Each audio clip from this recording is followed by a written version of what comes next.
바른 역사, 진실 추구.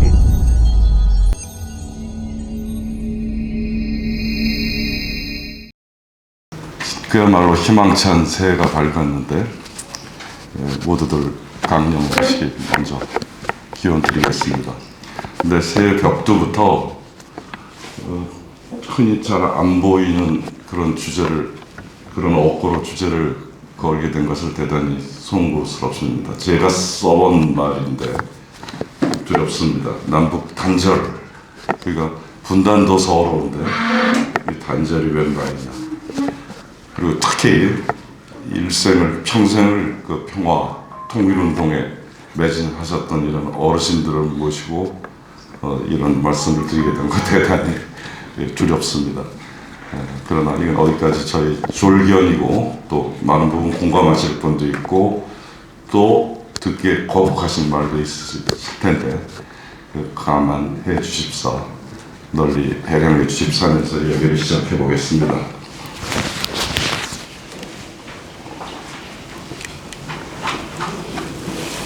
네. 무엇보다도 이제 한반도 평화 체제를 이루어야 되겠는데 돌파구가 있느냐가 오늘 그 말씀입니다. 그러면서 가장 여는 말로서 우리가 좀 발상의 전환이 필요하지 않은가 이렇게 말씀을 열고 현 남북의 단절에 해당하는 그런 상황이 도대체 어떤 함의를 가지고 있는가를 살펴보고 그것을 타개하기 위해서 무엇보다도 국제 급변하고 있는 지각 변동을 겪고 있는 국제 정세를 다들 아시는 얘기지만 요약해 보고서 거기서 우리 한반도는 어떤 활로를 찾아야 될까, 그리고 우리 한민족은 오늘 내일이 아니라 중장기적으로 어떤 방향으로 나가야 될까. 제가 주제는 걸었습니다. 여기서부터 조금 도발적일 수도 있습니다. 선평화 후 통일이라는 주제를 걸어봤습니다. 그리고 마지막 결론으로 그 선평화, 그 궁극적인 통일을 찾아가는 길은 이른바 남북이 국가연합을 이루어야겠다. 가칭 코리아 국가연합이 되겠습니다. 그리고 그 남북 연합은 이른바 스위스식 영세 중립화로서 항구적인 안보를 확보해야겠다는 것이 오늘 강의의 내용이 되겠습니다.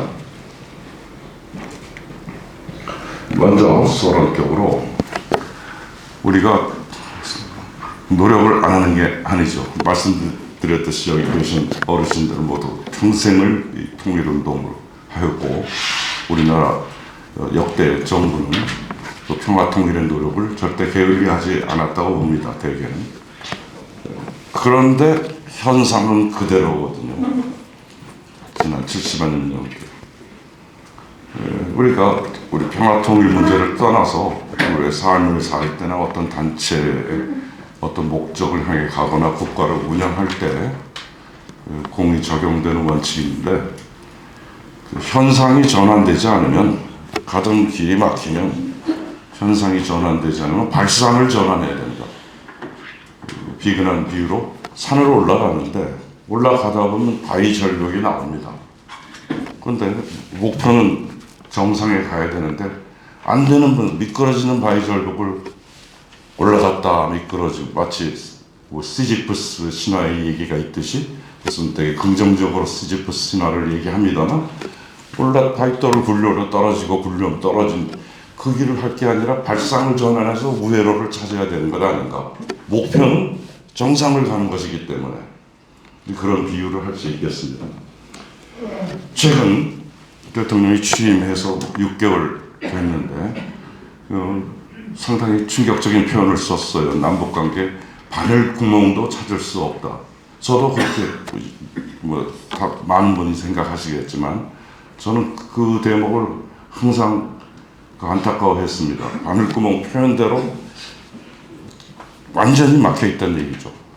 물론 이재명 대통령은 후보 시절부터 대통령이 되고 공약을 하고 또 대통령이 취임을 해서 남북 문제 및 외교 정책을 발표하고 8.15 그 독트린을 말하고 하는 데 있어서 굉장히 전향적인 이야기들을 했습니다. 그러나 그것은 어디까지나 추상적이고 그 전체적인 국가 외교 안보 정책의 방향인데 막상 대통령직에 앉아서 6달 해본 결과 저희들보다는 훨씬 많은 정보와 어떤 그 사고의 깊이가 있었을 텐데 그 결론이 바늘구멍도 없다는 겁니다.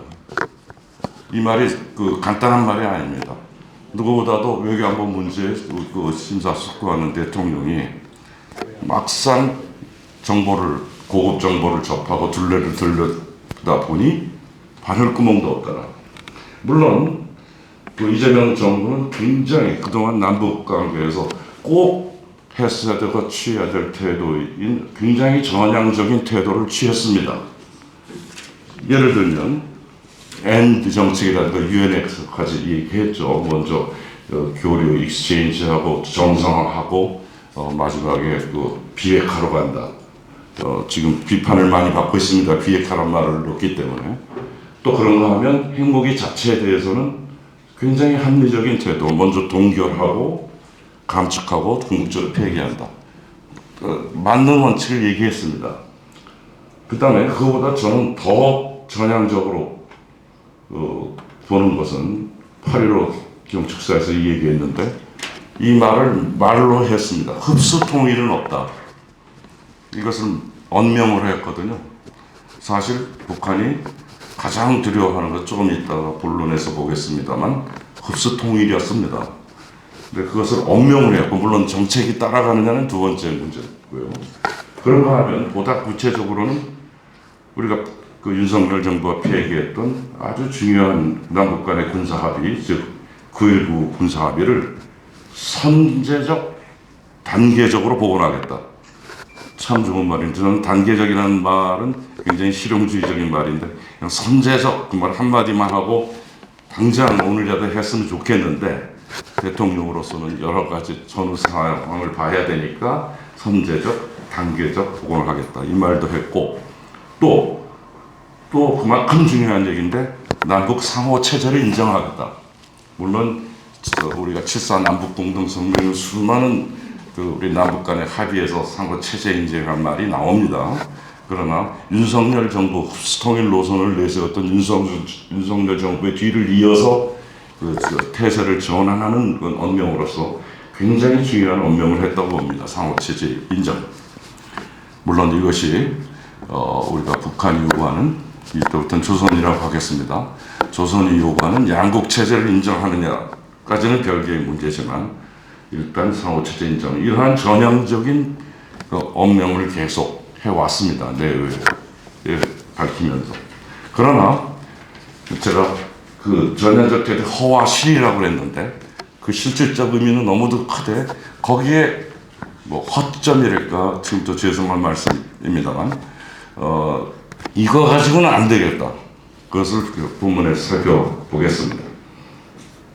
즉각적 조선은 그때마다 때가 될 때마다 즉각적인 반응을 했는데 수없이 그 험한 표현들이 있습니다. 우리말로 상당히 험한 표현이지만 우리가 그냥 한번 웃고 말게 아니라 그 내용을 심사숙고해야 될 그런 반응을 즉각 보였습니다. 그 중에 하나가 방랑 시인의 개꿈이다. 표현이 좀 그렇습니다만 표현도 참 방랑 시인이란 말. 최근에도 뭐 계속해서 그런 말을 보내고 있는데요. 즉 조선은 받아들일 저런 전향적인 태도를 좀 말은 좋지만 그 내용이 없다는 뜻에서 그건 개꿈에 불과하다는 뜻으로 일축하고 있습니다. 그럼 왜 조선이 그런 반응을 할까요? 우리가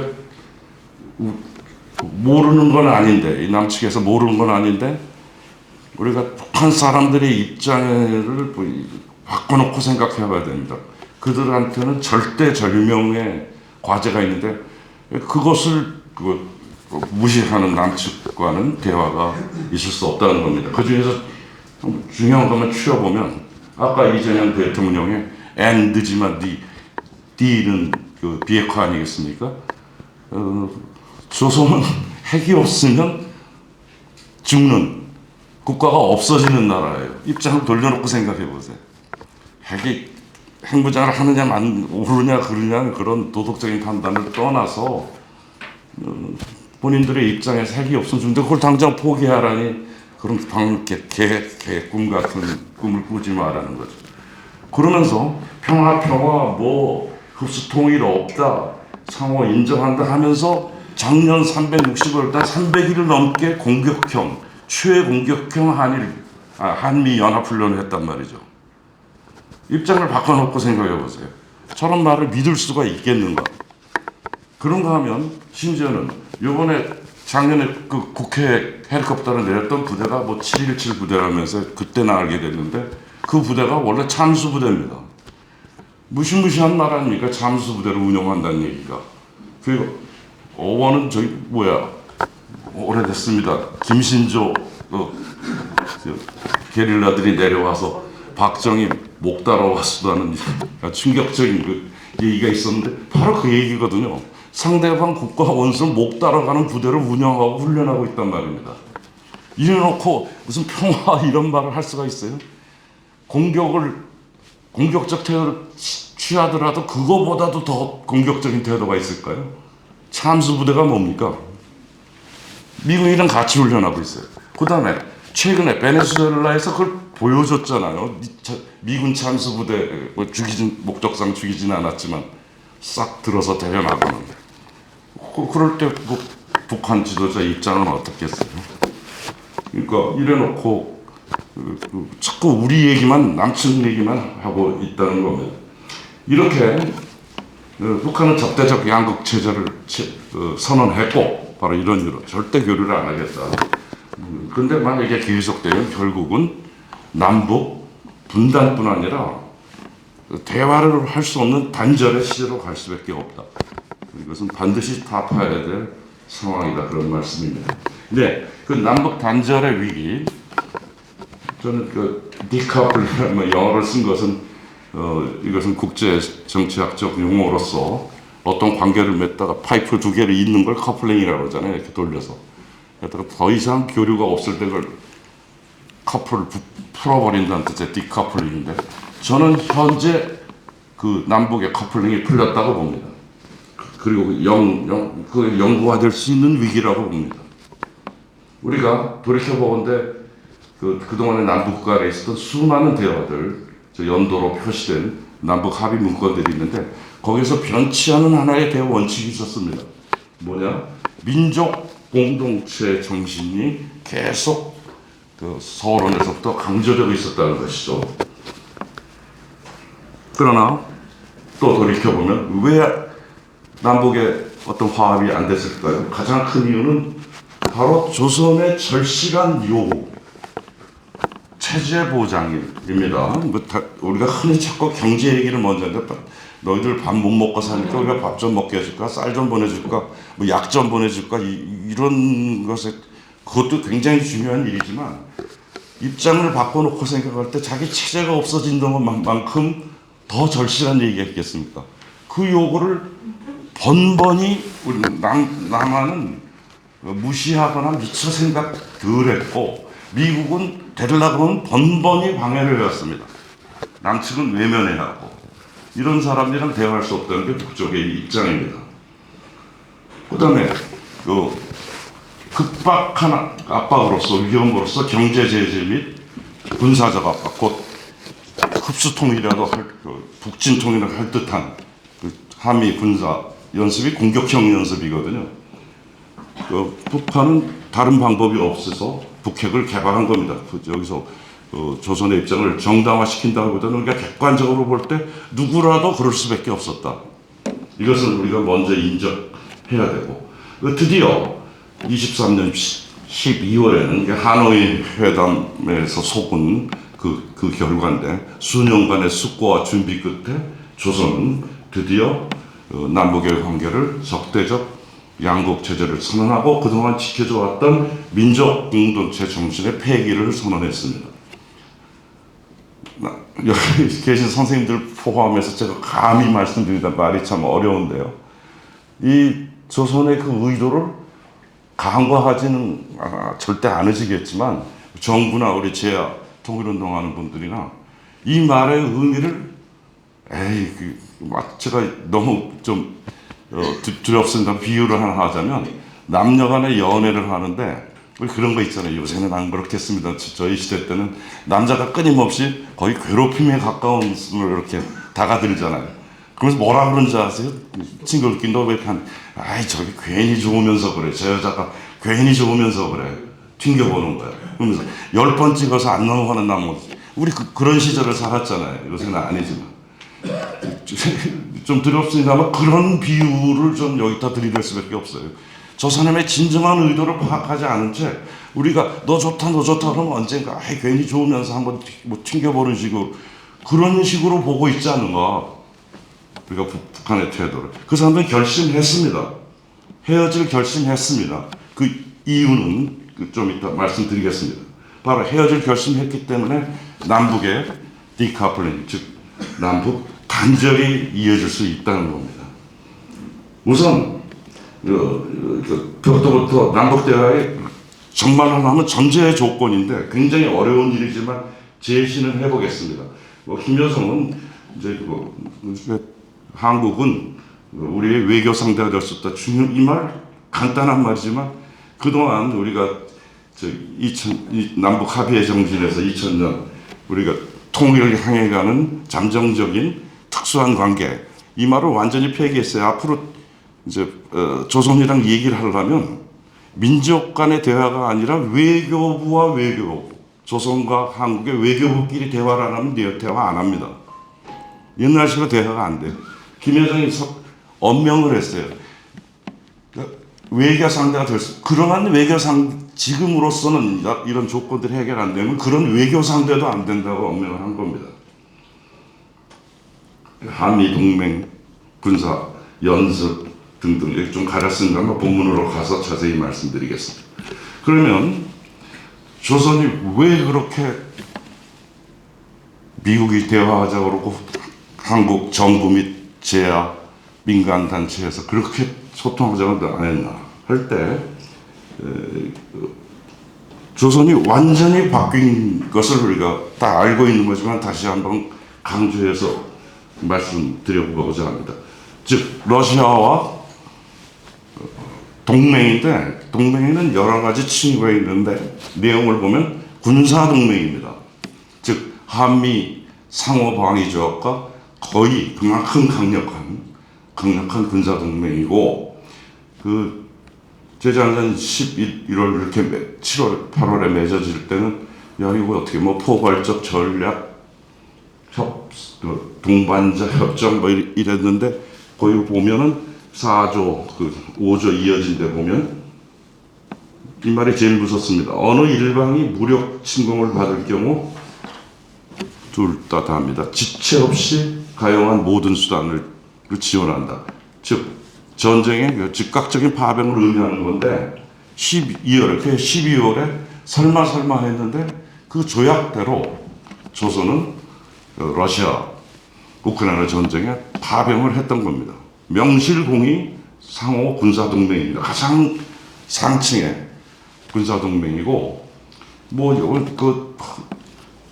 러시아의 러시아가 침공에 들어간 전쟁에 또 그 악마 같은 또 북한이 참전했다 이러는데 그렇지 않습니다. 객관적으로 국제적으로 볼 때 그 전쟁이 어떻게 시작됐던 러시아가 대충 우크라이나가 4분의 1 이상을 점령하고 있지만 러시아가 필사의 어떤 탈출 작전으로 쿠르스크라는 러시아 영토를 일부 점령하지 않았습니까? 북한군은 거기에 파병이 됐어요. 우크라이나에 들어가 본 적이 없습니다.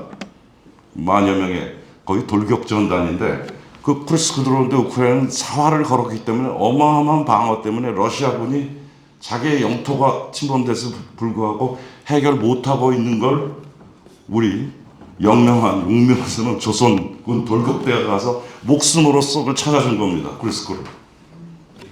따라서 조로 관계는 혈맹을 넘어서는 앞으로 어마어마하게 굳은 관계가 됩니다. 그것이 국제적으로 불법이냐? 명백한 이 조약 하에서 4조에 보다시피 즉각적으로 한 나라의 영토가 침범당했을 때 타방은 즉각적 참전한다 그런 뜻인데 이렇게 안 됐으면 좋겠는데 이 조항을 뒤집어 생각하면 그러면 조선이 침공당했을 때 다음에 그 문장을 이용해 보세요. 러시아는 가용한 모든 수단을 동원해서 참전하겠다는 겁니다. 이 조약의 내용이. 그만큼 이미 조선은 러시아에 파병을 했잖아요. 거꾸로도 마찬가지라는 거예요. 그 다음에 여기는 표현 안 했습니다만 푸틴이 여간에 조약 맺어지기 전에 어떤 지나가는 사람 이렇게 객관적 논평하는 것처럼 조선의 지위에 대등할 때 조선 같은 나라를 누가 공격할 수 있겠는가? 조선은 해구산을 가진 나라인데 이런 말을 했어요. 사적으로 그게 서방 언론에 보도가 됐습니다. 핵우산이라는 건 조선이 핵이 있다 그 뜻이 아닙니다. 핵우산은 남이 지금 대한민국이 미국의 핵우산을 쓰고 있잖아요. 남이 씌워주는 겁니다. 조선이 핵우산인데 누가 공격하겠냐 말은 러시아가 지금 조선에는 핵무기가 50기 뭐 100기 정도밖에 없는데 핵우산을 씌워주겠다는 그런 간접적인 표명까지 한 겁니다. 따라서 결론적으로 조선은 이제 자기 체제가 군사적으로는 무너지지 않을 굳은 그런 확신을 갖게 된 것입니다. 그러나 어떤 미친 자가 쳐들어오면 이게 꺼졌나요? 예, 미친 자가 쳐들어오면 예를 들면 윤석열 등은 거의 용어만 북진통이란 말을 안 썼지 북진통일 하겠다 그랬어요. 그걸 어떻게 하냐면 작년에 있었던 일 생각나시죠? 북한이 그동안 남북관계를 위해서 개성이고 동해안이고 도로 철도 다 해놨던 걸 거꾸로 그쪽에서 다 파괴하고 콘크리트 장벽을 세우기 시작했어요. 마치 70년 때 우리가 북한의 군사력으로 좀 열세일 때 생각나시죠? 파주 이쪽 가면 콘크리트 장벽들이 있었듯이 북한은 그걸 세우기 시작했어요. 정말로 들어올까 무서운 겁니다. 이게 북한은 핵이라는 것은 아까 말씀드렸듯이 최후의 수단이고 재래 군사력은 북한은 남한한테 진다는 것을 너무도 본인들이 잘 알고 있습니다. 참고로 대통령도 얘기했지만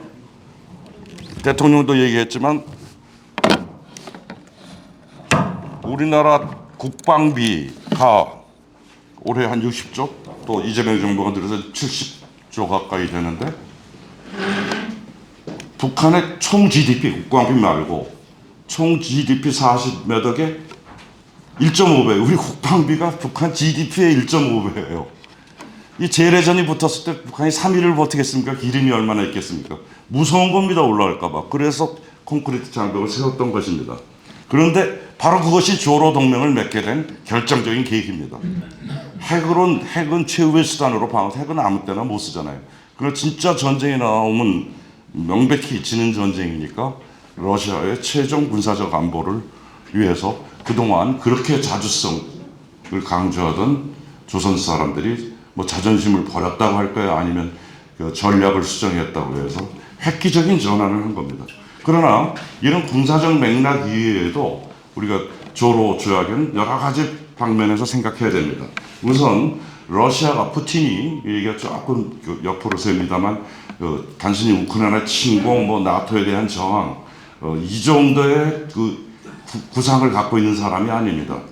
20여 년 집권하면서 그 관리 초급 관리일 때 동베를린에 파견돼 있다가 그 상페테르스부르크 법과대학을 수석으로 나와서 크레므린에 특채된 사람인데 첫 부임지가 젊은 푸틴 우연히 동독으로 갔는데 그때 동서독 통일조약인데 옆에서 종이 복사해서 나르고 심부름을 했어요.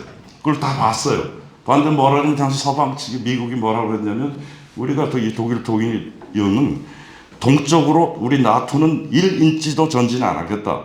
이걸 말로 하는 걸 푸틴이 들었어요. 그러나 그 후 20년 동안 야금야금 해서 우크라이나까지 나토에 놀린 그 푸틴은 다 준비하고 있었고 도저히 참을 수가 없어서 우크라이나 러시아는 그 위협에 빠지는 것이니까요.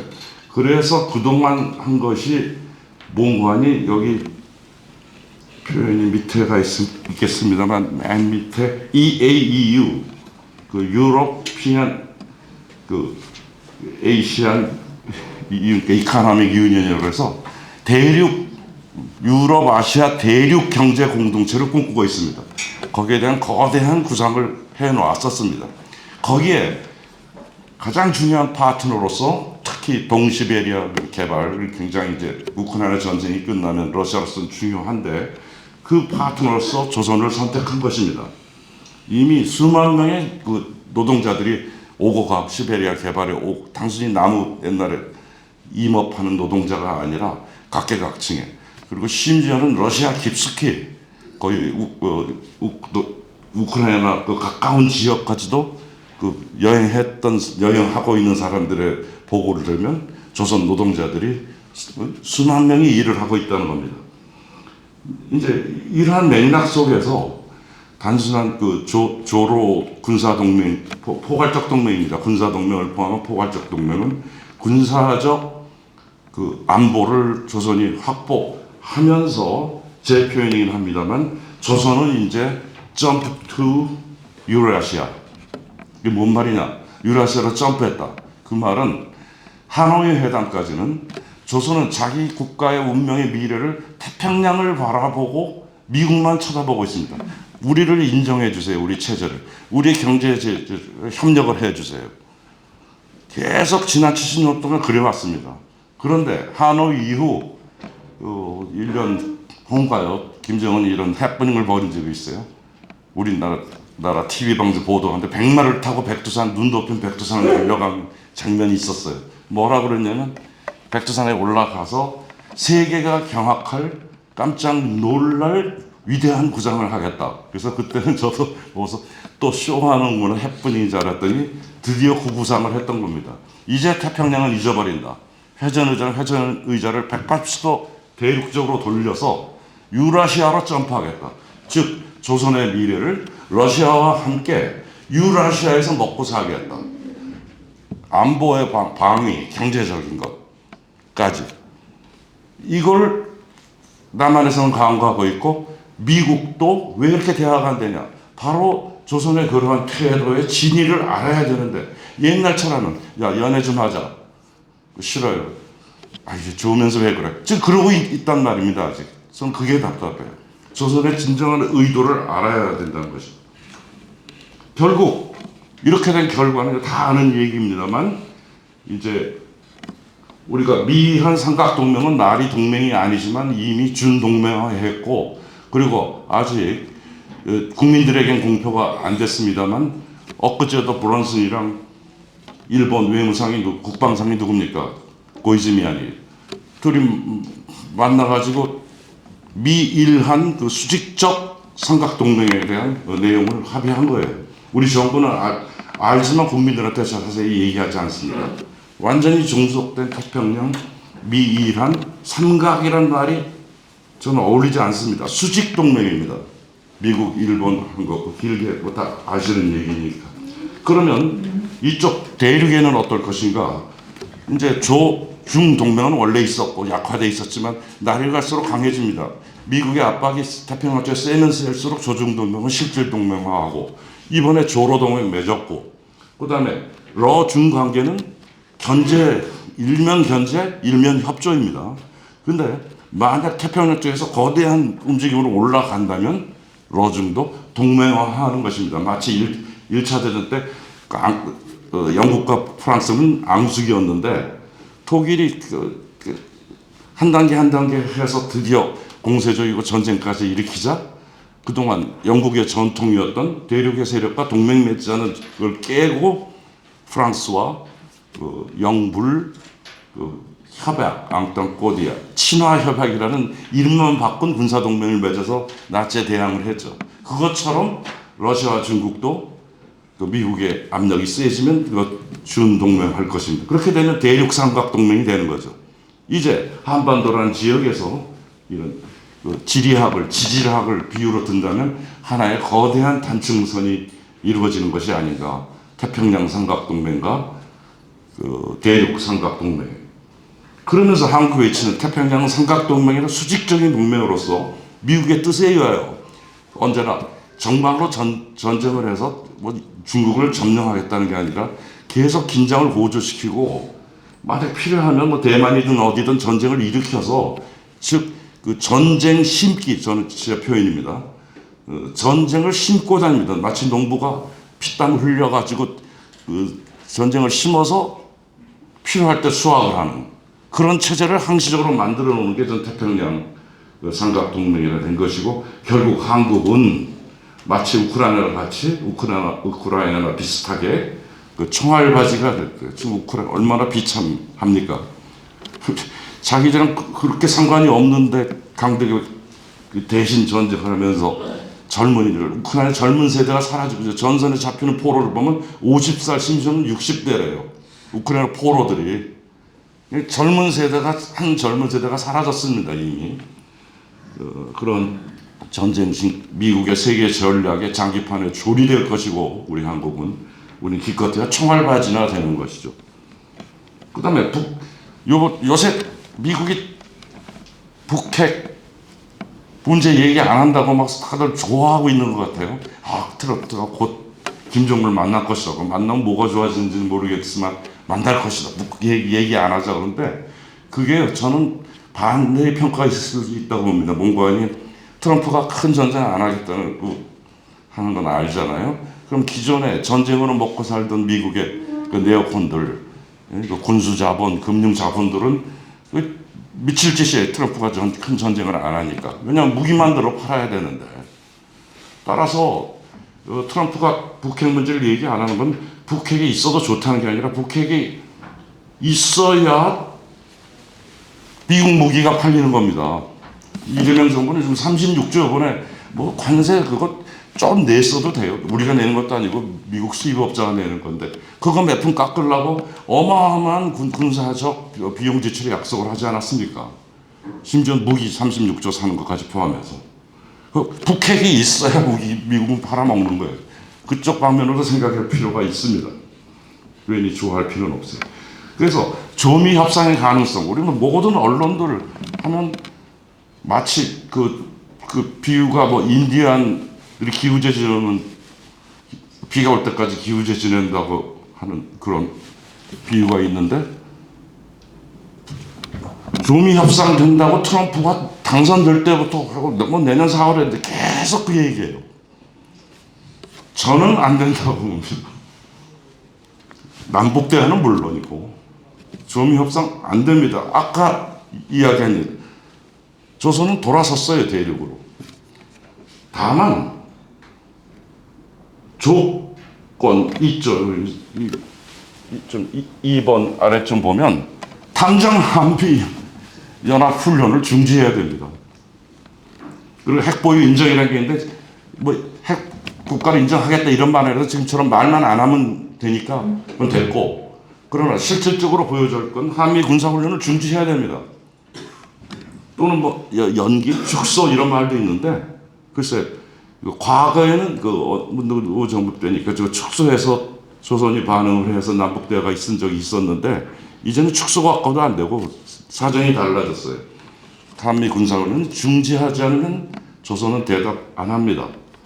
그리고 그 하노이에서 다 있었던 얘기, 다 하기로 했던 얘기는 이 얘기가 경제 제재 해제, 조미, 외교관계 수립, 대표부 교환, 뭐 군사훈련 중심 말할 것도 없고, 이거 하노이에서 다 그날 아침 다 보셨잖아요. 사인하기로 한 거 볼트니까 옆에서 미국 내역권들이 뒤집어서 마지막으로 못하고 온 거 아닙니까? 그래서 이제 트럼프는 뭐 내년 4월이 올해 4월이 어디 가서 조선이랑 이야기를 할 때는 하노이에서 지가 테이블 마치 비유를 하자면 팍 다 된 밥상을 걷어차고 온 셈인데 그 밥상에 있던 반찬들 다시 다 사전에 올려놔야 얘기 시작합니다. 이제 이 말한 군사훈련 중지, 조미, 외교관계 수립, 경제제재 해제는 만나서 협상의 아젠다가 아니라 만나기 위한 전제 조건이 되는 거예요. 그 전에까지는 조선은 대답 안 합니다. 제가 감히 단언하건대. 그런데 지금 기우제 지내고 있는 거예요. 계속 만난다고만 얘기하는 거예요. 그럼 설사 제가 틀리길 바랍니다만 만나서 평화적 무드가 되면 좋죠. 만났다고 한번 가정해보자. 3번. 조미 직접 협상 성사되면 우리 한국은 뭐가 좋은가? 저는 한국 패싱. 다시 고립무원의 섬나라입니다. 뭐 지금 철도를 뭐 북경으로 올리자고 그러는데 아니 철도 지나가는 조선 말도 안 하고 있는데 우리끼리 또 지금 또 뭐라고 그 희망적인 관측을 얘기하고 있어요. 물론 나중에 그렇게 다 되겠죠. 일이 다 잘 돼서. 지금은 꿈도 못 꾸는 얘기인데 한국 말뜻 그대로 섬나라입니다. 패싱되고. 김여정이 작년 8월에 한 말은 김여정 말은 말이 표현이 우리말 중에 말 어떻게 이렇게 험하게 할 수 있을까 할 정도로 험하게 하는데 아무렇게나 내뱉는 말이 아니라 한마디 한마디를 잘 살펴야 됩니다.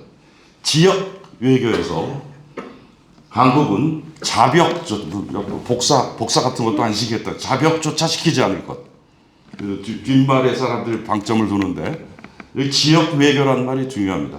지역은 바로 동아시아 지역을 얘기하는 것이고 이 동아시아에 앞으로 조선이 미국이랑 대화를 하려도 한국은 완전히 배제할 것이다. 심지어 와서 신부름 좀 시켜달라고 뭐라고 와서 붙을 텐데 그러한 자벽조차도 안 시킬 거다. 즉 한국 고립으로 갈 겁니다.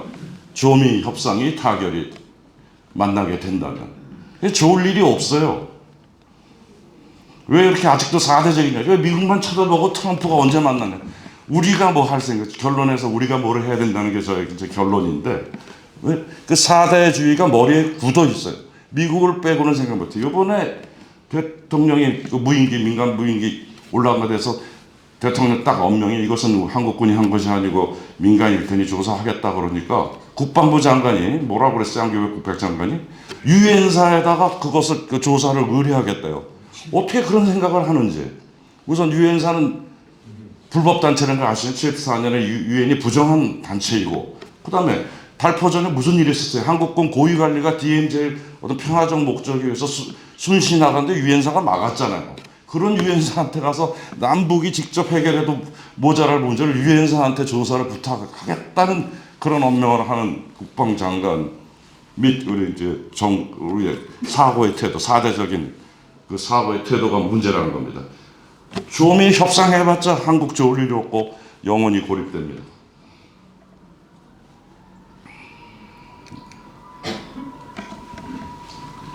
자, 그럼 두 번째 단계로 넘어가서 둘째 장으로 그 새로운 국제 질서 다 아시는 얘기입니다.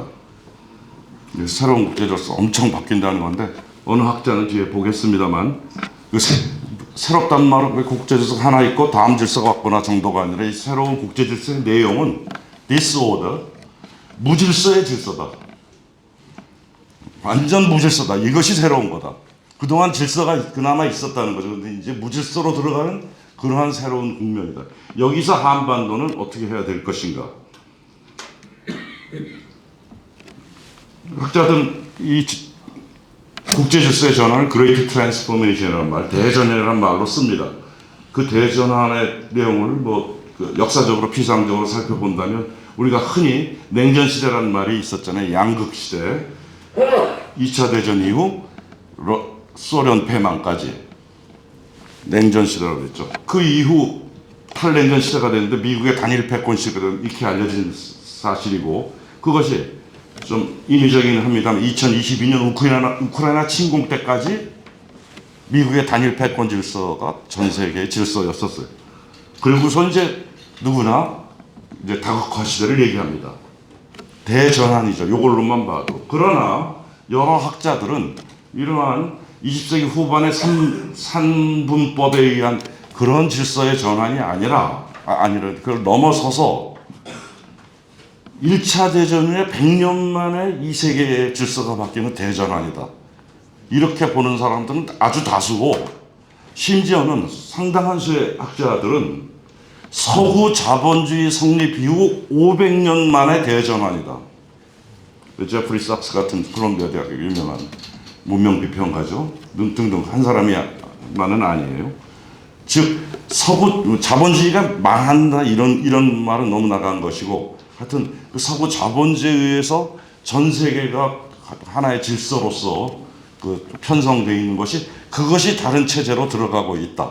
대전환이다. 이렇게 평가하고 있고 그러면 어떤 질서가 올 것이냐는데 그 밑에 보면 최근에 3년 전에 헬렌 톰슨이라는 학자는 그것을 질서 해체의 질서라고 그랬습니다. disorder. 여태까지는 모종의 질서는 있었다는 것인데 이제 질서 해체의 질서가 올 것이다.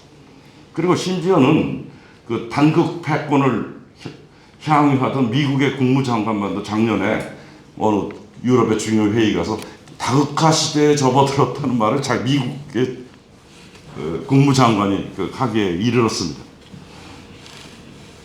그 다음 얘기는 이 신질서의 그 양상들은 다 아시는 얘기입니다. 그런데 제가 강조하고 싶은 것은 러시아의 유라시아 경제연합이라는 겁니다. 이건 아직 가시화되지 않는데 푸틴은 우크라이나 전쟁 이후 이 대륙을, 아시아 대륙을 그렇게 묶어낼 겁니다. 이것도 신질서입니다. 그럼 중국의 상하이 협력들을 다 알고 계실 것이고 그 여러 가지 브릭스 얘기도 다 알고 계시는 얘기인데 어쨌든 대전환의 시대다. 그래서 우리 한반도는 어쩔 것이냐를 생각해 봐야 되는데 한반도 얘기하기 전에 이건 제가 작년에 쓰던 걸 그대로 가져와서 작년에 여기 다른 형태의 강의가 있었는데 제가 너무 좀 경박합니다만 아무리 생각해도 1년이 이걸 만들어 놓고 1년이 지났는데 다시 써봐야겠다는 생각이 듭니다. 우선 대전환의 질서 속에서 가장 눈에 띄는 것은 미국의 패권의 쇠퇴입니다. 이걸 재작년만 해도 저도 많은 사람이 얘기하고 저도 많이 얘기하고 다녔어요. 사람들이 반신반의했어요. 그 미국이 어떻게 해. 그런데 요약하면 이 사람들은 마가라고 그래요. 이게 트럼프가 떠드는 게 바로 역설적으로 미국 패권의 쇠퇴를 우리가 그런 거 있잖아요. 반대로 극단으로 하는 거. 그것의 가장 큰 증상이 트럼프의 그 마가입니다. 미국이 쇠퇴했다는 가장 큰 현상이에요. 미국의 쇠퇴는 여러 가지 측면에서 볼 수 있는데 군사적, 그다음에 그 달러 패권의 군사적 쇠퇴, 달러 패권의 쇠퇴, 그다음에 국제 정치, 경제 주도권을 상실하는 것, 그다음에 미국 내로 가서 미국의 사회적 통합이 동요되고 있다는 것. 되게 그렇게 이거보다 또 여러 가지 양상이 있겠습니다. 대충 이렇게들 보고 있는데 제가 좀 장난을 좀 했습니다. 마가가 뭔가 다시 미국의 군사 패권, 국방비를 1년에 8천억 불 이상씩 쓰고 있는데 이게 얼마쯤 되냐 하면은 8천억 불이 얼마인지 모르겠어요. 미국의 그 1년 연방 예산이 6조 정도 돼요.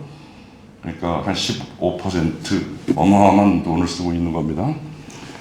달러가 흔들리는데 무엇보다도 이제 또 뭐 다른 대체 화폐가 나오고 서로 뭐 지역 화폐로 결제하기 시작하고 완전히 이제 달러는 흔들리기 시작하는데 그동안 달러는 찍어만 내면 됐는데 그 이유는 미국의 국방력, 외교력, 국제 패권, 이 달러는 종이 쪽에 불과한 달러를 보장해줬던 것인데 이제 더 이상 달러를 믿으라고 할 수 없는 게 가장 큰 것은 재정이 국가 부채가 작년 말로 약 38조 원으로 추산되고 38조 원이 얼마냐? 우리 모르잖아요. 곱해 봐봤자 저게 얼마? 우리 경으로 나갑니다. 한 5경 정도 돼요. 경. 근데 그게 도대체 얼마나 큰 돈인지 모르는데 좀 감이 오려면 부채 늘어나는 건 좋은데 왜냐하면 부채 장부에 적어놓으면 되고 달러만 찍으면 되니까. 문제는 뭐냐면 이게 국가 채권을 파는 거 아니겠어요? 부채라는 게. 그 채권을 팔았으니 뭐 20년물, 30년물 팔았으니 이자를 줘야 될 거 아닙니까? 이 38조에 대한 이자만 연 1조 원이 나가요. 미국 연방 예산이 얼마나 6조인데 1조 달러가 나가요. 텍스페이어들이, 납세자들이 안 내야 될 돈 6분의 1을 더 내고 있는 거예요. 말하자면 이 이자를 갚느라고. 근데 뭐 한다고 이렇게 돈을 많이 썼냐? 국방하고 세계 전쟁 일으키고 해서 군수 재벌들이 돈 벌고 그 돈 벌고 다시 금융으로 가서 금융에서 또 한번 카지노 자본주의 튀겨먹고 그 사람은 돈 버는데 누구 돈으로? 일반 납세자들이 거둔 돈으로. 그죠? 세금으로 국방비 썼으니까. 두 번 뜯겨요, 납세자들은. 또 뭐냐면 자기 내는 세금으로 그 이자를 내요. 이자 누가 가져가요? 아까 그 자본가들, 군수재벌, 금융자본가들이 국채를 샀을 거 아닙니까? 그 이자 한번 뺏어가지. 근데 한 번 더 뺏어갑니다, 사실은. 아까 미국 국가 내부의 사회적 동료인데 그것이 그 금융 자본이 어디로 또 국내에서 미국 국내 투자되냐면 부동산에 어마어마하게 투자가 돼요. 지난 10년 동안 일반 서민들 중산층 이하의 집세가 2배 내지 3배, 대도시에는 3배가 올랐어요. 집세를 또 한 번 뺏겨요. 지금 미국 국민들은 생활이 피폐해지고 있습니다. 그건 다 아시는 양상인데 2번, 3번 이렇게 뺏기고 있는 그런 구조입니다. 여기서 잠깐 저 우연인데 저는 개인사라서 좀 말씀드렸습니다. 작년에 제가 미국에 무슨 강연이 있어서 잠깐 선호자절인가 10월 3일 날 미국을 갔는데 뉴욕에 우연이 아니고 어디서 일부러 가봤어요. 타임스퀘어라고 뉴욕의 가장 중심되는 그 지역에 딱 한 블락 옆에 가면 주소까지 적어놨는데 재밌는 게 있어요. 저 누가 세웠다고는 안 그랬는데 미국 국가 부채 시계라는 것이 전광판으로 돌아가고 있어요. 정말 있나? 그걸 갔더니 있길래 사진을 찍었습니다. 저 밑에 저쪽 얼마냐면 아이고 일시백천만 쓰지 마세요. 그냥 앞이 37조입니다. 아까 얘기한 대로 지금 올해 말에 10월이니까 벌써 올해 말에 38조 넘어버렸어요. 근데 그게 어느 정도 큰 돈인지 도저히 감이 안 오는데 그 밑에는 뭐냐면 안 보이시겠지만 한 패밀리당 한 가게당 96만 $1,000. 올해 말에 100만 달러가 넘었어요. 미국의 한 가구가 115억의 빚을 가지고 있는 거예요. 착각착각 1층 하나씩 올라가는데 96만 1,000이 2, 3, 4 이렇게 얼마예요? 아니든가 만이니까 하여튼 1초에 $10,000씩 올라. 가구 부채가 가구 1초에 $1,000 갑니다. 똑딱똑딱해서 가구 부채 1초에 $1,000씩 올라가고 있어요. 다 제가 책으로 보고 했던 숫자의 확인일 뿐이지만 가서 눈으로 보니까 실감이 나고 또 한 가구당 $100만 그러니까 실감이 나는데 더 기가 막힌 사실은 진짜 이건 우연의 일치인데 사진을 찍고 나오는데 그 옆 빌딩이 전 몰랐는데 나스닥 본사예요.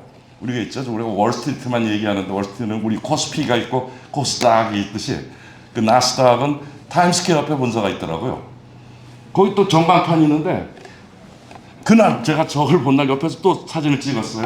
나스닥은 사상 최고치예요. 나스닥이 올라가면 누가 돈을 벌어요? 미국의 자본가들은 사상 최고의 부를 향해하고 있어요. 너무도 극명히 바로 또 옆 빌딩에서.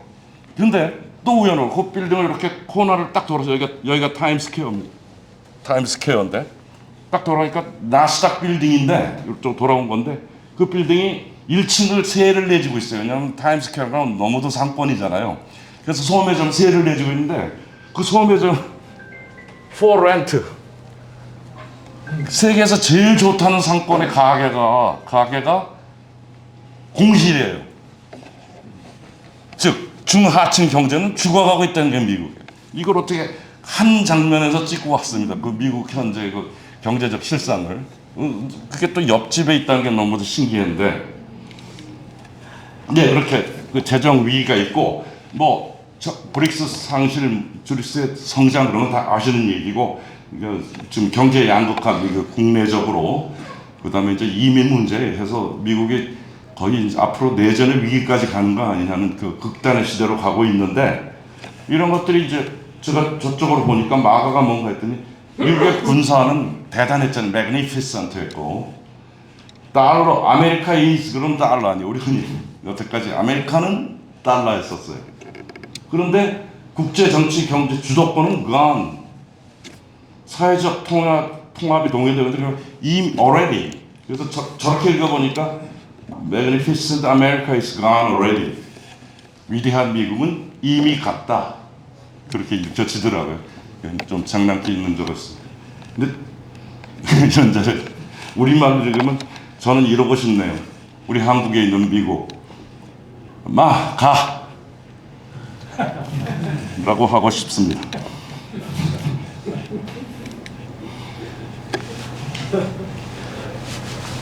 트럼프에 다 아시는 얘기지만 가치에서 실리로 그러니까 민주주의 가치, 국제적 가치, 글로벌리즘 얘기했죠. 근데 그 가치의 내용은 사실 국제 전쟁 벌이는 거였었죠. 내용상 민주주의가 나빠?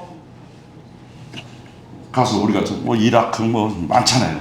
전쟁을 말합니다. 그런데 트럼프는 실리로 돌아온다. 이렇게 트럼프의 정책을 한마디로 요약할 수 있겠습니다. 국익으로 돌아온다. 여기서 오늘 하면서 시간이 너무 많이 됐는데 그래도요. 저 민주주의 얘기하니까 그 가치 얘기하니까 좀 잠깐만 다른 얘기를 하겠습니다. 최근에 한 일주일도 안 됐는데 어느 공신력이 있는 조사 기관에서 우리나라 기관에서 전 연령 조사를 했어요. 트럼프가 베네수엘라에 들어가서 대통령 납치한 거 어떻게 생각하냐 했더니 물론 반대죠. 잘못됐다 그러죠. 70대가 넘는 사람들도 잘못됐다가 훨씬 많죠. 근데 놀랍게도 우리나라 20대 남성만이 트럼프가 잘했다는 숫자가 많아요. 전 국민이 그 트럼프 잘못했다고 그러는데 많은데 그 퀴즈까지 얼마나 많을까요? 20대 남성의 몇 퍼센트가 트럼프 너 잘했다. 60%가 잘했대요. 저는 평소에 우리나라 그 젊은이들의 그 우익적 성향에 대해서 우려를 다들 하셨겠지만 이 숫자는 저는 아직까지도 어떻게 그러니 그 다음에 물어보면 2차 질문 왜 잘했다고 생각하느냐? 그냥 민주주의를 지키니까 트럼프가 베네수엘라 민주주의를 지키니까 잘한 일이래요. 우리나라 20대는 잠깐 나갔다 오는데 바로 그러한 가치입니다. 우리가 얼마나 지금 세뇌된 우리 자라나는 세대가 바로 그러한 미국의 글로벌 내용은 전쟁인데 그것을 민주주의라는 미명 자유민주주의를 그렇죠 사람들 자유민주주의에 지금 세뇌되어 있는가를 나타내는 숫자라고 봅니다. 예. 그래서 다국화 시대에 이제 고립주의 보호주의를 간다. 그래서 요약하자면 3번 그 민주주의 가치동맹 이런 근데 그것은 어떤 평자가 미국에 있는 평자입니다. 우아한 위선이었다. 그런데 트럼프는 그런 우아한 위선 안 하고 솔직한 야만이다. 거기 관세, 예? 막 이런 거 솔직한 야만. 그래서 그 영어로 표현하고 싶은데 일리버럴 비자유주의적인 로그 슈퍼파워, 깡패 슈퍼파워, 비자유주의 이렇게 표현을 합니다. 그러나 트럼프는 지금 아시다시피 미국 내 딥스테이트 또는 네오코너의 역습을 받고 있습니다. 왜냐하면 전쟁으로 기반한 카지노 자본주의로 먹고 살던 네오콘들이 전쟁을 안 한다니까 트럼프는 굉장히 어려움에 처해 있는 것도 우리는 목도하고 있습니다. 그것은 나중에. 그래서 트럼프가 하겠다는 게 바로 이제 뉴욕 포스트나 미국의 신문에 도널드 트럼프니까 옛날에 몬로 대통령의 그 고립주의를 들어서 도널드 닥터이란 말을 이미 작년부터 희화해서 말하고 시작했고요. 그때 제가 좀 더 들여봤습니다. 몬로 대통령의 그런 고립주의를 뒤이은 미국사에서 뒤에서 실제로 적용한 대통령 그 다음 대통령입니다. 잭슨입니다. 잭슨 대통령. 물론 잭슨 대통령은 미국의 파퓰러 데모크라시 민주주의를 그 민중 레벨로 내린 아주 위대한 대통령으로 미국사에서는 뽑아지는데 내용적으로는 대외적으로는 어마어마한 미국 제국주의 시작입니다. 바로 몬로 닥터의 뒤를 이어서 어떤 말을 했냐면 몬로 닥터의 내용이 미국은 유럽 일 관계 안 할 테니까 유럽의 강국들은 그 미국이 아니라 아메리카 대륙에 관계하지 마라. 여기는 우리 앞마당이다. 남북 아메리카를 미국의 영향권으로 선언하는 거예요. 그러나 몬로의 선언을 그대로 뒤은 사람은 정착시킨 사람 잭슨 대통령인데 재밌는 것은 다음 편에 웨스턴 헤미스피어 서반구 다 아시는 단어 우리 중학교 지리 시간에 다 배웠죠. 놀랍게도 이 이전에는 지구를 볼 때 서반구라는 개념이 없었는데 잭슨 대통령 최초로 서반구라는 개념이 나왔대요. 지금 지도에 보듯이 웨스턴 헤미스피어. 트럼프가 취임했을 때 저 미친놈이라고 그랬잖아요. 멕시코만을 걸프 오브 아메리카로 부르자 그러더니 파나마는 우리 거다 그러더니 캐나다는 51번 쪽으로 그러더니 그린랜드도 내가 사겠다 그러니까 그때 미친놈이었는데 요새는 그것이 미친놈이 아니라 일맥이 상통하는 어떤 정책 속에 있다는 걸 알고 있지 않겠습니까? 표했는데 파나마나 걸프만 캐나다 그리고 요번에 그린랜드 그 다음에 마지막에 베네수엘라까지 그 미친놈의 망상이 아니라 실질적인 방침이었다는 거예요. 저는 이것을 작년에 어떤 논문을 반구 패권주의라고 불렀는데 그때 여러 평자들이 저한테 어거지 개념을 만들어내냐. 반구, 서반구전 이 지도를 보면서 제가 새로 말을 만들었더니 그런 비평을 제가 받았으니까 그런 무슨 반구 패권지 그 듣도 보도 못한 말이야. 엊그제 트럼프가 뭐냐면 This is our hemisphere. 이것은 우리의 반구다. 선언을 했어요. 반구 패권주의입니다. 자료는 다 공유가 나중에 되겠습니다.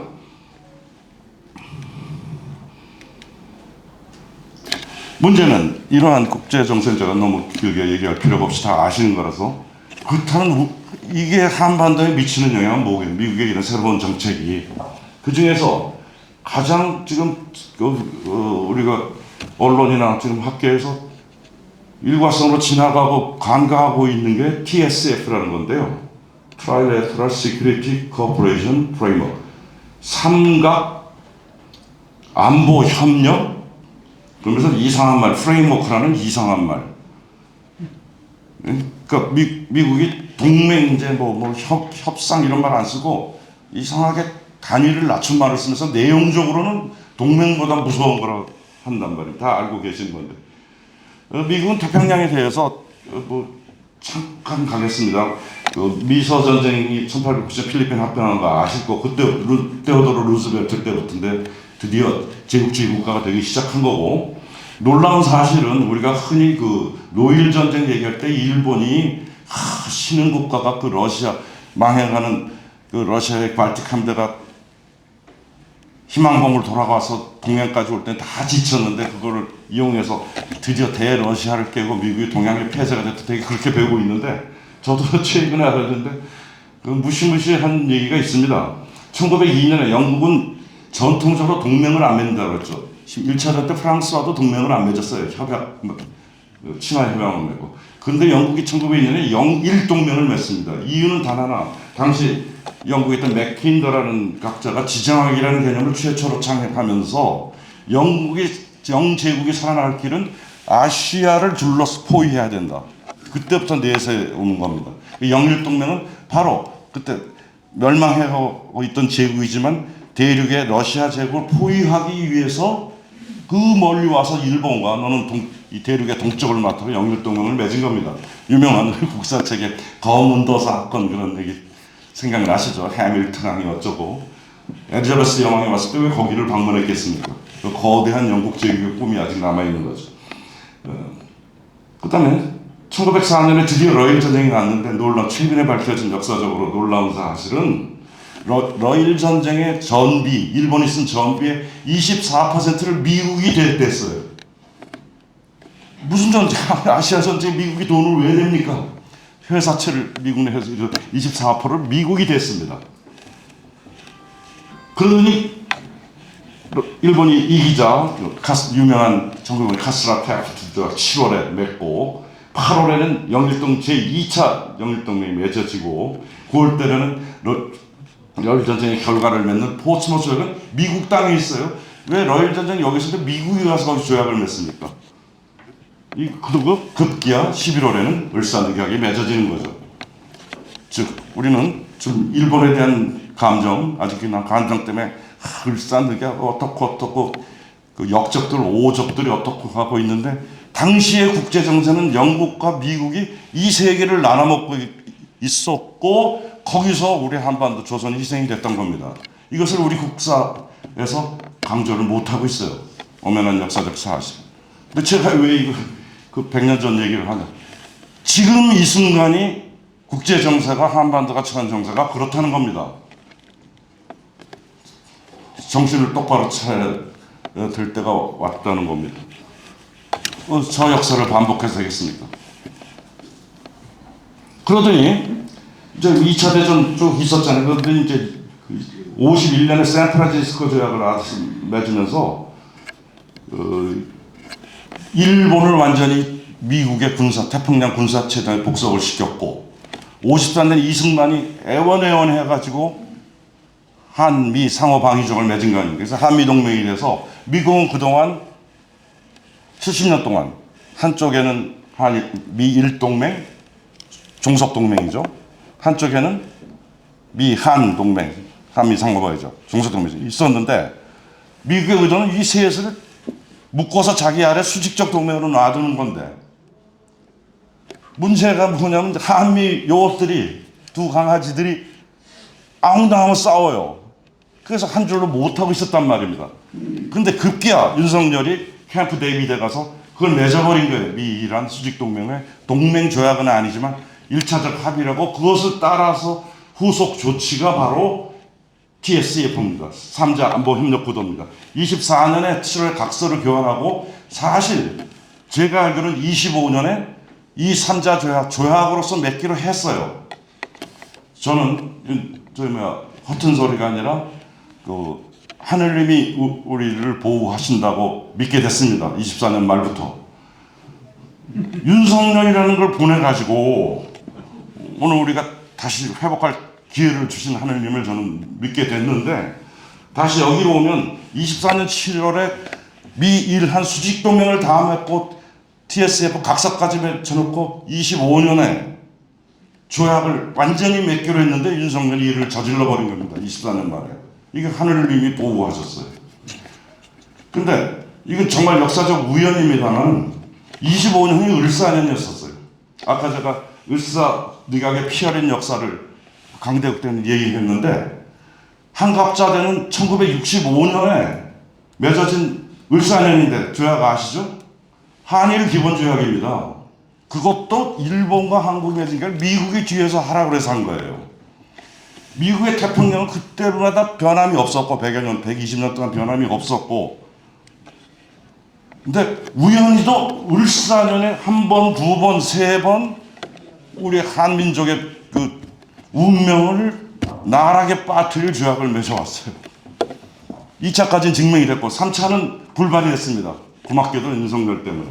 그러나 TSF 살아있습니다. 엊그제 고이즈미 국방상과 브론슨 한교대 우리도 누구 갔어요. 그 말 안 하고 있는데 이 TSF를 더 강화한다는 거예요. 내용은 미일한 즉 곧 주한 미군 사령부의 계급을 별 4세, 별 3수로 낮추고 일본에 설치되는 그 태평양 방위사령부 소속으로 하고 일본 방위사령부는 미군의 태평양 사령부의 그 일괄 지휘를 받는 수직 구도로 하겠다는 내용입니다. 차근차근 진행되고 있습니다. 우리 이재명 대통령 모르고 있지 않은데 그 실용주의로서 유연하게 대처하고 있고 더 이상의 싸이만 안 해갈 뿐이지. 윤석열은 다 해나갈 뻔했죠. 안 하고 있는데 펄펄 살아있습니다. 그리고 트럼프가 국제전쟁 안 하고 아메리카 반구 패권주만 한다면 할수록 미쳐 날뛰는 게 미국의 무기 팔아먹던 군수자본과 금융자본인데 이 밑에 튀하 장군들 우리 브론슨 사령관 포함해서 펄펄 살아있어요. 그 됐은 대로 트럼프의 그 대국적 정책을 휘둘러서 과거의 정책으로 돌아가는 태평양 전쟁 구도로 돌아가는 것을 밑에서 펄펄 살아서 있고 트럼프는 지금 흔들리고 있습니다. 올 11월 중간선거에 흔들리면 모든 게 이제 흔들릴 텐데 흔들리고 있어요. 그러한 상황입니다. 그래서 바로 마지막 줄 이러한 삼각동맹이 정말로 이루어진다면 이것은 수직적 구도일 것이고 미국이 원하는 어느 때고 전쟁을 한다거나 전쟁 위협을 할 수 있을 것이고 한국은 그야말로 브레진스키가 얘기했던 세계는 장기판이라고 하는데 그 장기판에서 움직이는 졸이 될 것이다. 우리 장기 둘 때 졸부터 쓸고 시작하잖아요. 윤석열이 캠프 데이비드 갔다 온 결과입니다. 그동안 개 2마리를 미국이 끌고 다녔는데 일본 개, 한국 개 이놈들이 서로 딴방이라고 서로 으르렁 싸워가지고 그동안 골치가 아팠는데 윤석열이 가서 자기의 목줄을 일본 개한테 물려주고 왔어요. 물론 일본의 목줄은 미국이 지고 있죠. 이게 수직적 구도를 희화적으로 만들어 놓은 그림이고 이 위험성은 지금도 항전하고 있다. 자, 마지막으로 시간이 너무 결론 이걸 얘기해야 되는데 자, 우리 민족은 어디로 가야겠는가? 균형 해결하겠다. 이건 지금 이재명 대통령이 할 수 있는 한 최대한 하고 있습니다. 미국 눈치를 봐가면서 아직 균형 해결한 말 못합니다. 이번에 중국 갔다 온 곳 푸틴과 무슨 러브레터 주고받듯이 한마디씩 주고받는 거 아직 균형 해결하고는 할 수 없는데 과거에 아까 저 수직구도로 가는 거에 비하면 굉장히 전향적이죠. 근데 우선 트럼프의 곤경을 얘기하고 싶습니다. 그 실리주의를 한다면서 군사주의에서 경제주의로 바꾸고 있는데 아까 말씀드린 네오콘들이 어마어마한 반발을 받고 있고 이번 11월 그 중간선거에 이길지 모르겠고 그러니까 이기려고 별 무리수를 다 쓰는 인종주의에 기반한 이민자에 축출하다가 자기 시민까지 총을 쏴 죽이고 시민의 저항이 시작되고 어떻게 될지 모릅니다. 그러나 변함없는 건 트럼프가 실각하더라도 살아남은 건 미국의 네오콘과 딥스테이트 전쟁 구도의 그 자본 군수 자본의 세력은 살아남을 거예요. 민주당 하에서 민주당이 나중에 집권한다 하더라도 그래서 계속 경계를 해야 되는데 그래서 저는 이 트럼프의 공경이 또 하느님이 보낸 게 아니라 우리 한반도의 미래를 위해서 이 사람은 굉장히 그 자기 과시적이기 때문에 평화의 지도자가 되는 것을 너무도 좋아해요. 심지어는 노벨상 메달만 줘도 좋아해요. 자기 것도 아닌데 그렇게 좋아하는 사람입니다. 그 바로 이게 이때가 아닌가. 트럼프로 하여금 평화의 지도자로서의 역할을 자임하도록 하는 게 얼마나 좋겠는가. 그리고 한반도의 때가 왔는데 이거는 뭐 꼭 믿을 필요는 없는데 그 지금은 작고하신 세계적인 평화학자 요한 갈퉁이라는 학자가 2001년에 한국에서 한 말이 있는데 그대로 인용을 해보면 2001년의 입장에서 이 연도는 중요하지 않습니다.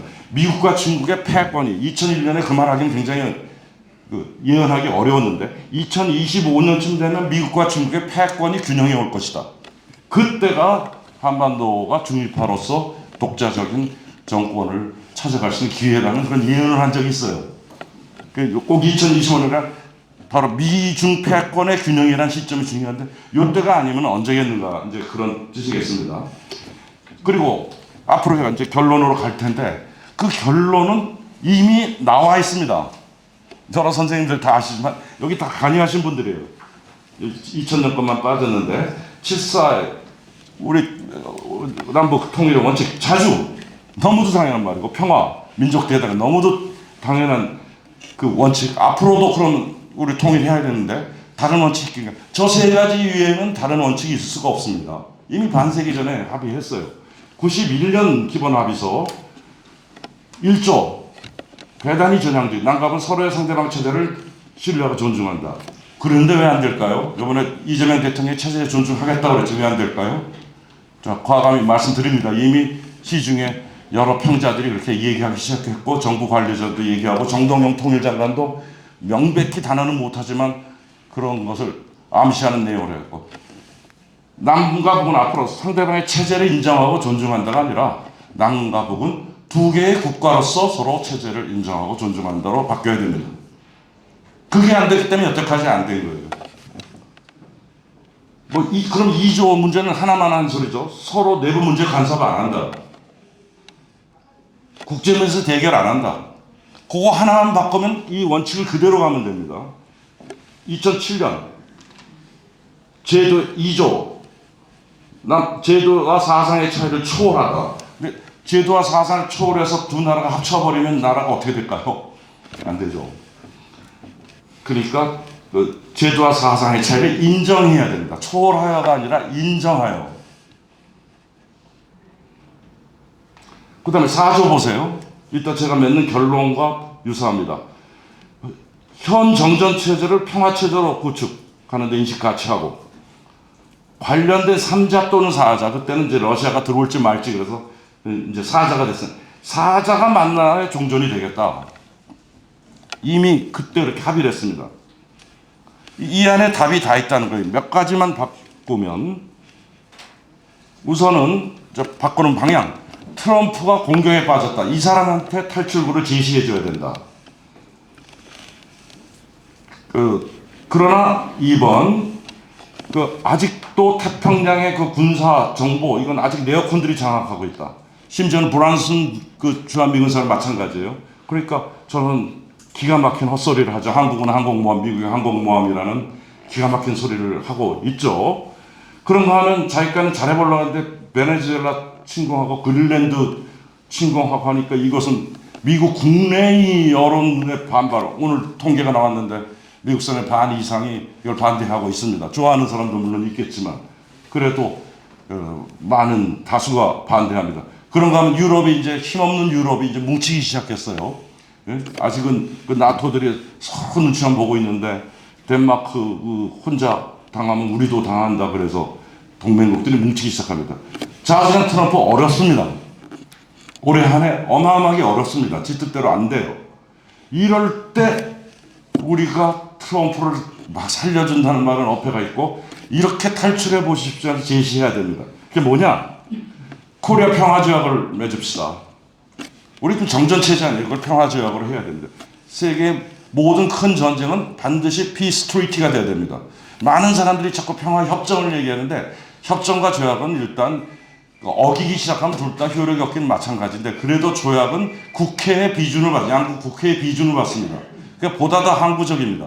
자꾸 협정이란 말을 하는데 반드시 조약을 맺어야 됩니다. 그리고 전쟁은 큰 전쟁은 트리티로 끝나게 돼 있습니다. 베르사유 조약, 뭐 웨스트팔렌 조약 다 아실 텐데 조약이 돼야 됩니다. 샌프란시스코도 조약이에요. 그러면서 그 유명한 동북아의 피스메이커 그 평화상 타시면 어떻습니까? 내년에도 평화상은 또 있는 거고. 네, 이걸 이용해야겠다는 겁니다.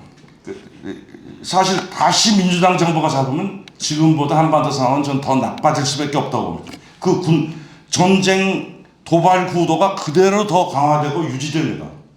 민주당이 잡다 하더라도. 그건 역사가 증명을 하고 있으니까 베트남 전쟁 누가 일으켰으며 등등등. 따라서 트럼프의 정책을 찬성한다는 얘기가 아니라 트럼프의 이 곤경을 이용해야 될 타임입니다. 그러면 말만 그렇지 돌파할 수 있는 전략이 있어야 될 거 아니냐. 전략을 내놔야 된다. 그것이 뭐냐면 제가 제시하는 바인데 동북아 평화 플랫폼이라는 개념을 제시해봤습니다. 근데 여기서 제가 아까 좀 죄송스럽다고 서두에 말씀드린 게 이 동북아 평화 플랫폼의 내용은 한반도의 선평화 후통일입니다. 많은 분들이 정부도 마찬가지 통일을 먼저 얘기하는데 그건 제가 비유를 하자면 우리가 지금 긴 터널을 빠져나가고 있어요. 저 앞에 빛이 베일까 말까 터널 베일까 말까 진짜 캄캄한 터널을 가고 있는데 터널의 입구에다 가장 어려운 걸 갖다 놓고 터널을 통과하겠다는 거예요. 즉 통일을 해야겠다는 거예요. 통일은 출구 전략입니다. 저 끝에 있는 게 나가서 통일이 되는 거지 이 터널 속의 어려움을 헤쳐나가야만 저 출구로 갈까 말까인데 그 마지막 목표를 출구 전략을 입구에다 갖다 놓고 시작하자니 아무 얘기도 못하고 70년 전 80년을 지나가고 있는 거 아니겠습니까? 핵 문제도 마찬가지예요. 비핵화는 출구 전략입니다. 북한은 마지막에 핵을 포기해도 북한이 자기 체제의 존립을 확신했을 때 포기할 겁니다. 그럼 마지막 출구인데 그걸 대통령 입구에다 갖다 놓고 비핵화부터 그러니까 출구 전략과 입구 전략을 뒤집었다는 거예요. 터널의 끝에 있을 것을 터널 앞에 놓고 하면 어때? 제가 감히 오늘 신중한 말씀드리고자 하는 겁니다. 가는 방법은 동북아 평화 플랫폼이라는 걸 제시하는 건데 우리가 지금 대통령이 균형적 정책을 친다고 하지만 굉장히 빨리 미국이 뭐라고 하더라도 압박을 넣다면 미국 지금 흔들리고 있어요. 정신없으니까 국내적으로 흔들리지. 우크라이나 전쟁 안 끝나지. 유럽 동맹들은 이탈해 나가지. 그럴 때 우리가 균형 정책을 북방 정책을 다시 신북방 정책을 시작해야 됩니다. 중국과 러시아의 관계를 대폭 개선해야 됩니다. 그리고 전작권 회수 어떤 대가를 치더라도 가지고 와야 됩니다. 관세 협박하면 가면 돼. 관세 많이 받아봤자 미국 소비자들만 더 물건 강도에서 미국 소비자들이 망하게 돼 있어요. 잠시 좀 무역이 줄더라도 전작권 회수를 빨리 서둘러야 됩니다. 그 다음에 이건 좀 장기적인 건데 우리가 대한민국의 위상을 보죠. 요새들 다들 지적하고 있는 겁니다. 우리는 이제 한국이 경제적, 군사적, 문화적으로 그 국제적 위상이 굉장히 높은 나라라는 걸 우리가 한국 전쟁의 끝자락에 있는 나라가 아니잖아요. 이제 자주성을 세워야 됩니다.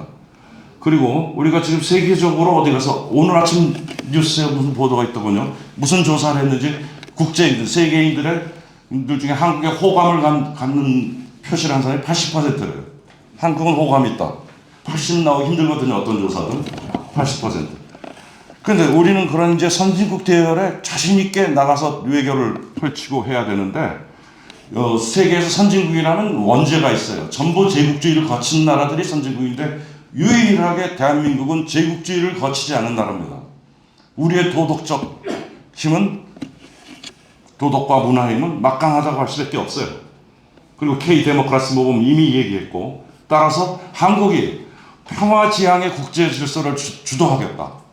그 나서는데 세계인이 경청할 수밖에 없습니다. 그 다음에 아까 얘기한 터널의 끝 평화 통일 운동인데 대전제가 제가 좀 또 죄송한 말씀이지만 정서적 통일 주상주의는 전면적으로 재검토해야겠다. 정서적인. 지금 이 동아시아 안보 균형을 흔들고 있는 지정경학적 대격변에 현실주의로 대처해야겠다.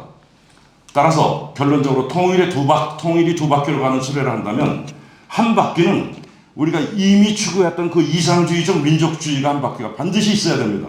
그러나 다른 한 바퀴는 현실주의적 국제정치 환경에 적응하는 전략을 가지고 두 바퀴가 굴러나가면 궁극적인 통일의 목표가 달성될 수 있다는 겁니다. 그리고 그 통일의 진정한 전제 조건은 그 평화 공존 통일에 우선하는 것은 남북 양국 체제를 인정하기 전에는 절대 통일도 꿈꿀 수 없다. 오히려 남북 분단이 영구화되는 남북 단절로 가게 된다. 라고 감히 말씀드립니다. 그래서 보다 더 구체는 오늘 얘기는 줄이고 제목만 말씀드리겠습니다. 어떤 단계를 거쳐서 그런 동아시아 평화 플랫폼이라는 걸 만들 수 있겠는가. 우선 남북 간에는 코리안 유니언, 이것은 그냥 유러피안 유니언을 생각하면 됩니다. EU. 27개국이 독립국가 아니에요. 다. 외교권과 국방권을 가지고 있습니다. 다. 남북이 그러한 외교권과 국방권을 가는 독립국가로서 그렇게 남으면은 하되 그러면 이제 영구분단 아니냐 이렇게 되는 거 아니에요?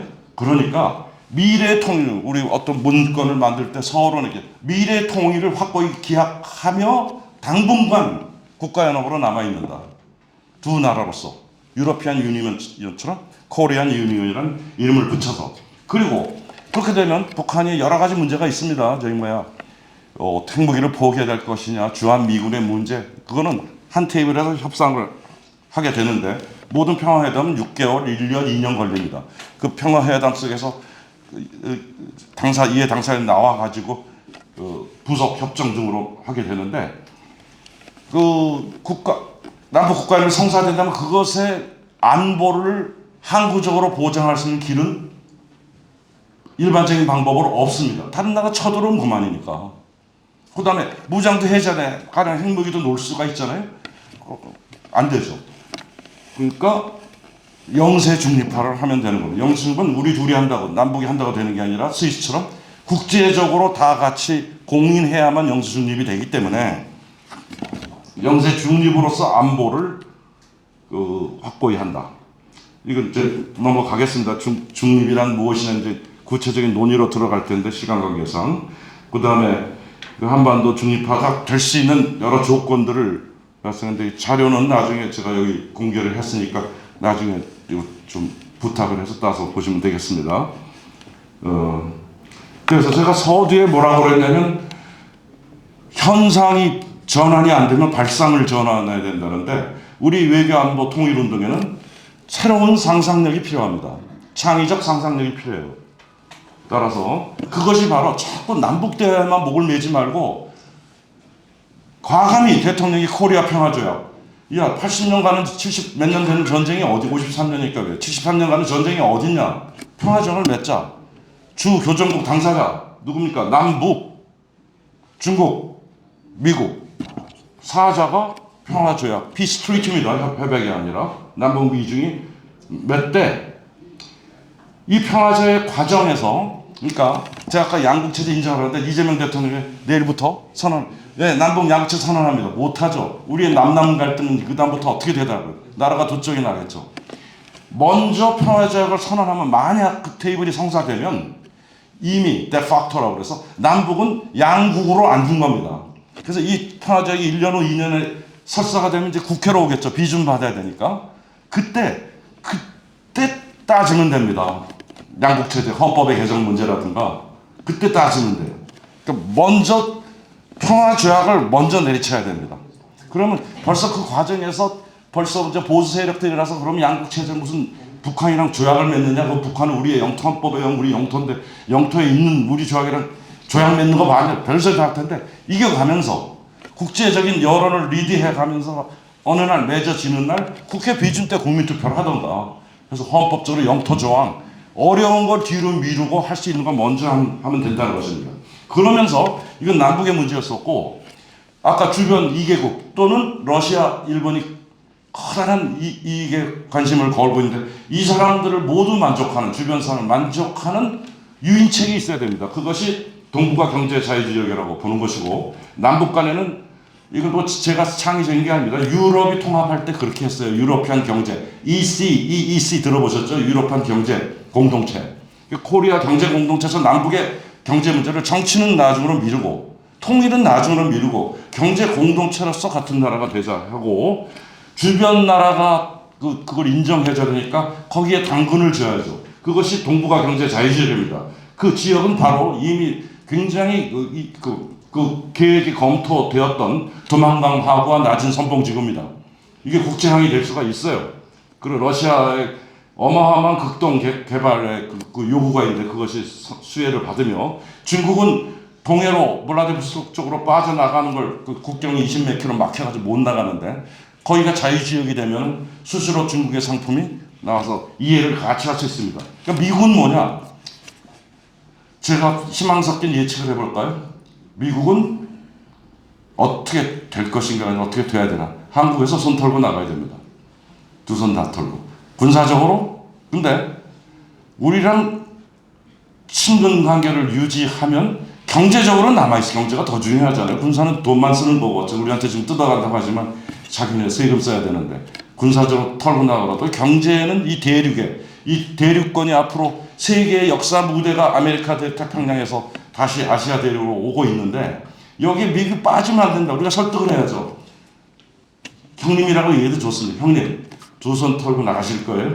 하느니 한 발, 경제적 한 발은 여기다 이익을 놓고 그동안 우리 도와주신 게 얼만데 우리 한미간에 잘 지내면서 이 아시아 대륙의 경제에 한 발을 놓아두게 할 수 있겠습니다. 로 참여시키는 겁니다. 그 두만강 경제 자유지역. 네, 그러면서 이 원 테이블 솔루션이라는 제가 어디다 했을 텐데 넘어갔군요. 한 테이블에서 다 얘기가 돼야 되는데 그 국가연합으로 남은 한반도 그리고 경제 공동체는 코리아 경제 공동체는 같이 실현시키고요. 결국은 군사적으로 안보가 안정돼야 되기 때문에 그것은 중립화로 가는 수밖에 없다. 이걸 남북이 선포하고 주변 강국 4대국이 인정해서 유엔의 인정을 받으면 되는 것이고 근데 그럼 중립화가 되면 무력화되는 거 아니냐? 스위스가 군사 강국인지 모르시죠?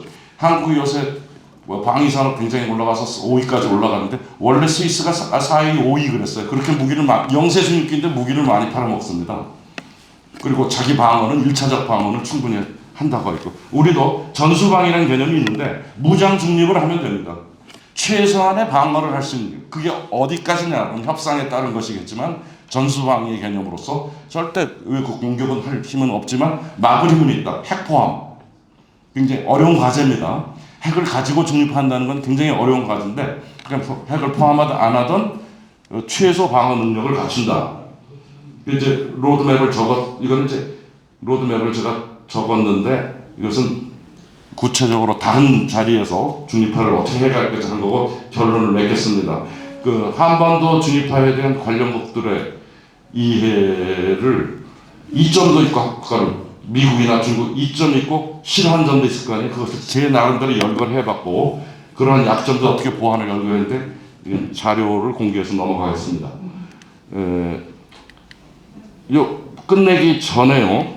제가 아까 못 빼놓았는데 굉장히 중요한 거 한 가지를 빼먹어서 그것만 보충하겠습니다. 조선의 태도. 왜 조선이 점프 투 유라시아 태평양을 포기하고 돌아섰을까? 그 다음에 아까 남한의 침투 경로 콘크리트 장벽 쌓고 있고 뭐 그게 다 끊었다고 그러는데 최근에 한 2, 3주 정부가 발표를 했는데 북한군이 그 DMZ 중간 라인 이 철조망 말고요. 그 중간 라인 있잖아요. 군계에서 군사 군계에서 그걸 자꾸 넘어온다는 뭐 몇십 차례 넘어왔대요. 옛날 같으면 난리가 나고 총도 쏘고 위협사회 하실 텐데 슬슬 넘어갔어요. 봤더니 그 정부 발표 내용을 봤더니 DMZ 다 아시잖아요. 군사분계선에 2km씩 뒤로 물러서 철책 치고 있는데 그래서 서로 철책은 가까워지고 있고, 그러나 군사분계선은 1954년대 200m마다 하나씩 도로를 다 놨대요. 분계선이 있는 거예요. 확인하려면 확인하는 거예요. 숲에 묻혔겠지만. 근데 지금 조선이 왜 이렇게 수백 명이 몇십 번씩 넘어오냐? 지금 담을 쌓고 있는데 어디다 담을 쌓냐면 자기네 철책이 아니라 그 군사로 도로는 거기다가 장벽을 쌓고 있는 거예요. 국경입니다. 조선의 진심을 우리가 알아야 된다고 그랬잖아요. 헤어질 결심을 했다니까요. 이제 북한 남은 게 딱 하나인데 북한의 헌법만 바꾸면 됩니다. 모든 절차를 다 끝냈고 헌법의 영토 조항만 선언하면 되는 겁니다. 이러면 끝이에요. 정말 남북 단절입니다. 그 전에 오늘 말씀드린 이 조치를 우리는 해야 됩니다. 이미 휴전선이 아니라 이제 국경선이 지금 북한은 공사를 하고 있다니까요. DMZ 안에서. 그 아까 빠트에서 말씀을 드렸고, 너무 두서없고 시간도 많이 가서, 그런데도 제 강의의 끝을 노래 한 곡 좀 듣고 끝낼까 합니다. 이것은 제가 우연히 제 오늘 강의 통일은 선평화 후통이라는데 그 강의 주제에 너무도 맞는 일본의 제일교포 여학생이 부른 노래인데 저는 눈물을 많이 흘렸습니다. 옷부터 하얀 치마 하얀 저고리 검은 치마를 입고 나와서 부른 한번 같이 들어보 짧은 노래입니다. 건너뛰기?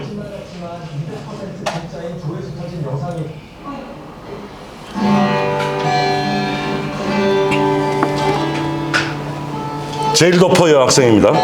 16, 17이나 됐어요.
이 절도 있나 봅니다.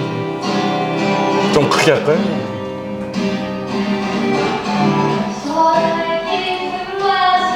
후렴. 네, 좀.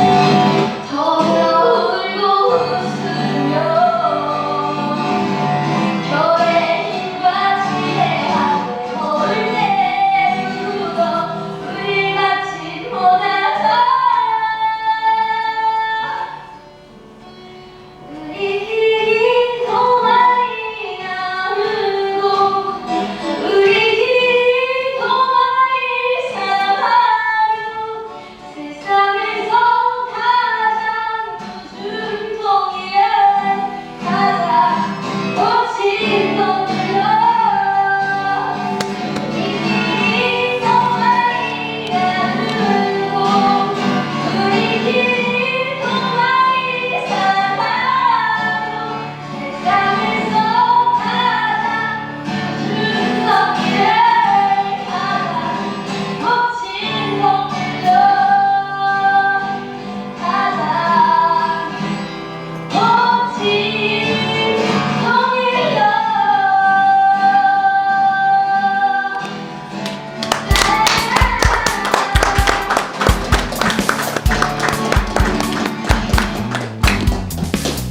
경청해 주셔서 감사합니다.